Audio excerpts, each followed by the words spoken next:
It's a strange world we live in.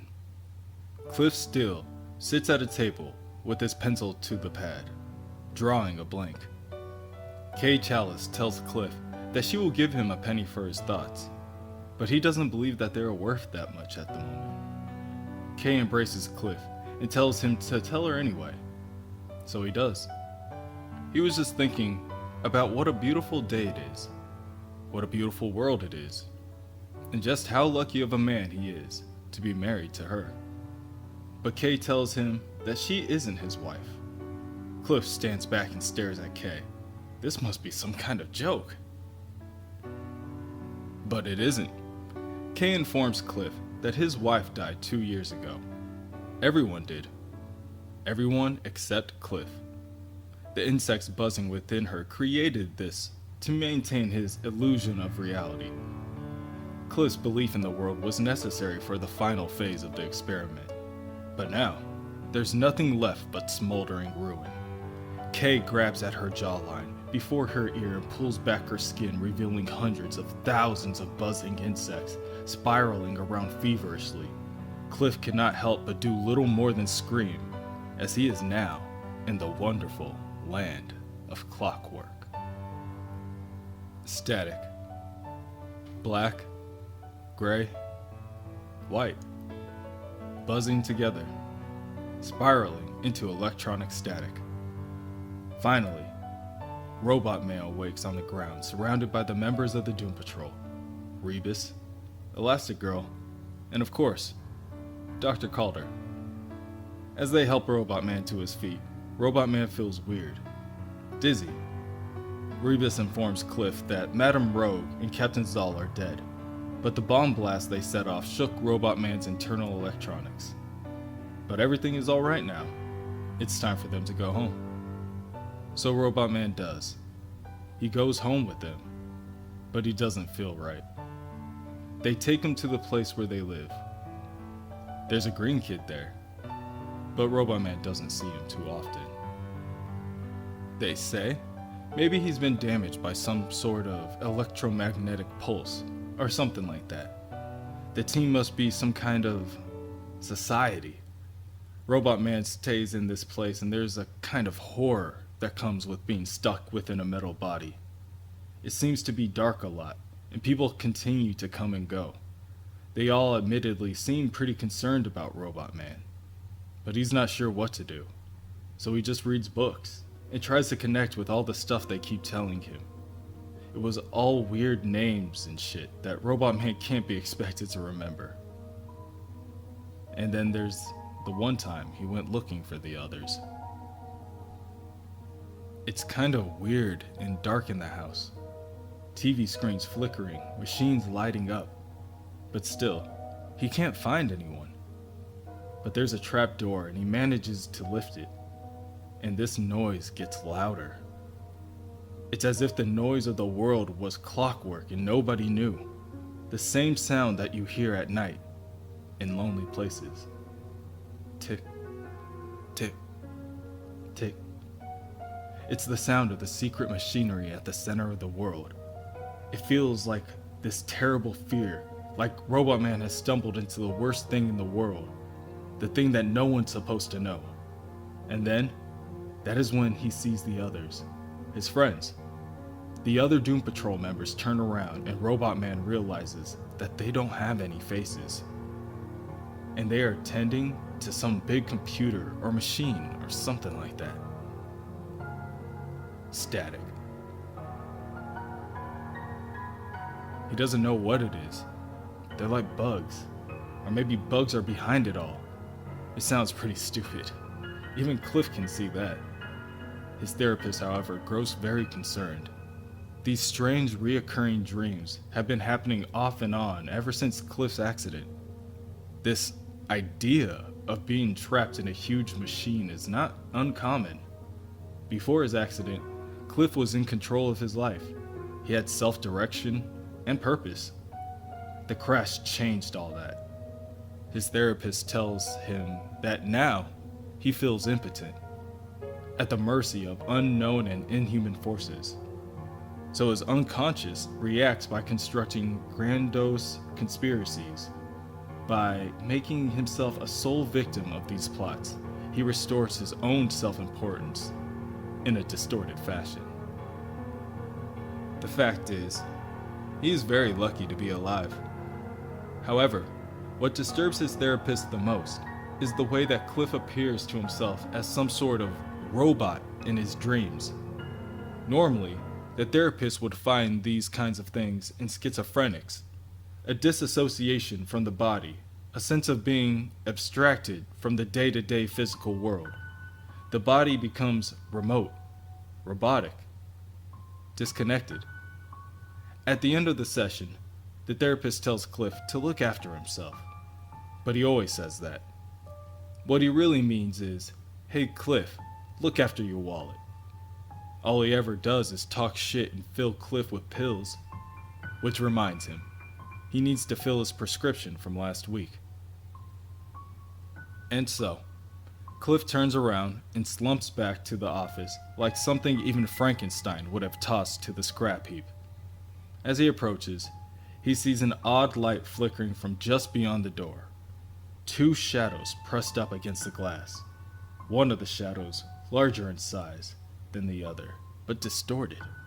It looks as if its arms were cut at the elbow and bent over, its back and stomach hunched over and bloated respectively, and its hair looking like some strange leaves off a palm tree. The other shadow is just a man, portly and about middle-aged, if not older. The therapist. It was the therapist being told to get on his knees by the larger shadow. The therapist obliges, and all Cliff can hear is buzzing. He opens the door and realizes that maybe he got it all wrong. Maybe Cliff isn't the robot. Everyone else is. What if they're all robots? What if he's the last real person left? Cliff is starting to believe that he really is falling for the paranoia. This is page 1 out of the How I Lost My Mind manual. Cliff slowly stumbles home and he hears a bird singing. It just keeps repeating the same song over and over again, like a player piano. Like it's been programmed. Back home, another letter from that flake Larry Trainer, the astronaut. Cliff wishes they took him to another hospital. He would have never met that bastard. Story was, he'd seen something on the moon and bugged out. Letter says he's got absolute proof that aliens took over the planet in 1910, and they've been replacing everyone and everything with perfect copies. Asshole. Why won't he just leave Cliff alone? No wonder he has bad dreams. Cliff fixes himself something to eat and settles down for the floor show. Every night at 6. She's gorgeous, and it's driving Cliff mad. He just wishes that she would take off her panties. He wishes she never stopped. He's sure that she knows he's watching. She's into it. He can tell. Before the accident, he could have had the bitch. He could have walked over there and said.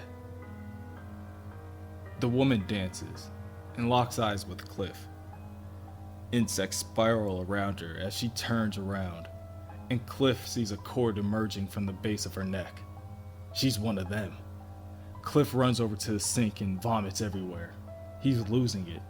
He knows he's losing it. He just wishes he had someone to talk to try to make sense out of all of it. But all he has is the TV. Cliff opens a beer and chugs it, throwing it aside. He finishes 2 more. Same shit every night. Nothing there. Just faces seething in the snow. Like bugs and shit. Sometimes they send messages through the static. That's what Trainer says. Suddenly, a noise rattles Cliff's peace. Some sort of rumbling and grinding. Come to think of it, Cliff has been hearing the sound for years. The TV says to him, the fall of the angels was the fall of man from the state of the insect grace, the fall of the 5th planet. They are with him now. They put their legs within Cliff long ago, on the moon of ruined hives. But Cliff is too distracted. It's the machinery. It's the walls. It's everywhere. Cliff begins to panic as he peels apart the floorboards, revealing more clockwork mechanical devices. This isn't happening, Cliff thinks before collapsing and screaming to no one. Cliff tells himself that he can't let it get to him. Everybody's in on this. They took the whole world and replaced it with goddamn robots. So he figures there's only one way to stop them from getting him. You're supposed to do it in the bathtub, but screw it. Cliff figures, what the hell? The robots will clean up the mess. Cliff picks up a blade and lowers it to his forearm. He knows how it's done. Cut down, and then across. Down, and across. Cliff's skin splits open, revealing his own inner workings are mechanical as well. He screams again, and collapses to the ground. He writhes in the fetal position, trying to will his brain out of his own head. 2 red lights glow in his mind when he closes his eyes. Shit, this is too much for Cliff to handle. He can feel himself going insane. And then a bug comes buzzing by. He has a message for Cliff. He tells Cliff that he's in hell. And he really needs to stop pretending that he has a human body. And he'll stay in hell until he stops pretending that he has a human body. He tells Cliff to unmake the world, to let it all go. And then, there's nothing. Nothing but static. Nothing but static until a single voice calls out. Within the static, there is a face pleading for Cliff not to leave it there. It knows Cliff by name and pleads for him to help him. It is a human being. Cliff just stares coldly and turns his back on the human. The world is falling apart. Shapes simplifying into geometrical solids, grids, abstracts, and formulae. Worlds dissolving into numbers. Cliff gets into the driver's seat of his car and burns out into the distance. The red tail lights of his car going into the darkness. "Don't leave me," says the human. But Cliff is already counting down. 5, 4, 3, 2. "Don't," Robotman mumbles under his breath as his consciousness is restored. The first thing he sees is Willoughby Kipling taking a drag of his cigarette and staring right back at him. At last, Kipling complains and asks Robotman what took him so long. Dorothy is currently standing behind him, with her face in her hands, sobbing uncontrollably. Kipling tried to tell the kid that Robotman wasn't dead, but she didn't listen. Robotman, however, is preoccupied with his newly restored life. He cannot believe what he is seeing. And then he remembers. Dr. Calder. He killed Josh. The chief killed Joshua like it was nothing. He made Cliff's car crash. The chief did all these things to them, and they were all just experiments. Kipling lifts the severed head of Dr. Calder and states that the bugger's not doing too much now, is he?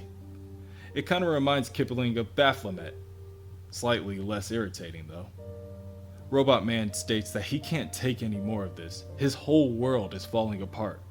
But Kipling tells him that more than just his world is falling apart, and instructs Dorothy to tell Cliff what she did. Dorothy runs over and hugs Cliff, apologizing. She let the candlemaker get out of her head, and now he wants to kill everyone, and it's all her fault. Robotman still cannot focus. All the hallucinations, he can remember that the chief did something to his mind. But what? Kipling explains that Calder downloaded Cliff's entire consciousness into his computer. Apparently, Cliff was merely trying to make sense out of his disembodied status when they found him. He generated a sort of virtual reality within the data matrix. Kipling managed to get it out and onto a disk. He goes on to state that Robotman has a double disk drive behind the armored plate in his chest. Robotman just so happened to be lucky enough that Kipling took a computer science course at night school. The interesting thing is that Robotman can keep making copies of himself as long as he keeps updating his memory. Cliff has had enough. He tells Kipling that he just wants his brain back. It was the only human part he had left. Kipling lets Cliff know that he is welcome to scrape up what's left on the ground, but after he's done having his nervous breakdown, they're gonna eventually have to save the world. The three gather and return to Danny the Street, who is quite pleased to see Cliff. Kipling orders Danny to take him to the candle maker, and when it does, all they find waiting is destruction.